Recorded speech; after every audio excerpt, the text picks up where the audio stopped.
আসসালামু আলাইকুম প্রিয় দর্শক, গ্যাদা ইঞ্জিনিয়ারিং থেকে সবাইকে শুভেচ্ছা স্বাগতম। জেডি পাওয়ার আমাদের আজকে একটি মধুপুর সোলার হাইব্রিড স্থাপন করা হলো লিথিয়াম ব্যাটারি দিয়ে। আমরা আসলে লিথিয়ামের জগতে অনেক অনজ্ঞ ছিলাম। আজকে একটি সেট আপ করলাম লিথিয়াম ব্যাটারি দিয়ে। এগুলো দীর্ঘস্থায়ী 10 থেকে 15 বছর চলে। আসলে ভালো মানের সেল হলে 10 থেকে 15 বছরই চলার কথা। আর যারা পুরাতন সেল দিয়ে বানায়া বিক্রি করে তাদেরটা আমি বলতে পারবো না, সেটা আমি বিক্রিও করি না। একটা লিথিয়াম ব্যাটারি লাইফ সাইকেল হচ্ছে ম্যাক্সিমাম হচ্ছে 4000 সাইকেলে। সানগ্রো দিয়ে একটি সোলার হাইব্রিড স্থাপন করলাম। আমরা ইনস্টল করা প্রায় শেষ।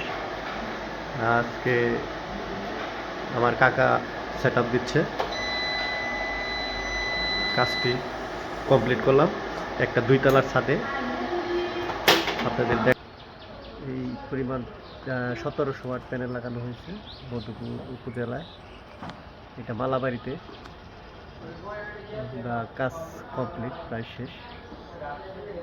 যারা নিতে চান জেডি পাওয়ারের সাথে যোগাযোগ করে নিতে পারেন। ওয়াইফাই সিস্টেম, আপনি ইন্টারনেটের মাধ্যমে সব কিছু দেখতে পারবেন। ব্যাটারি ডিসচার্জ, ব্যাটারি চার্জ সব কিছু দেখতে পারবেন। এটা 100 এম্পিয়ারের 24 ভোল্ট সিস্টেম।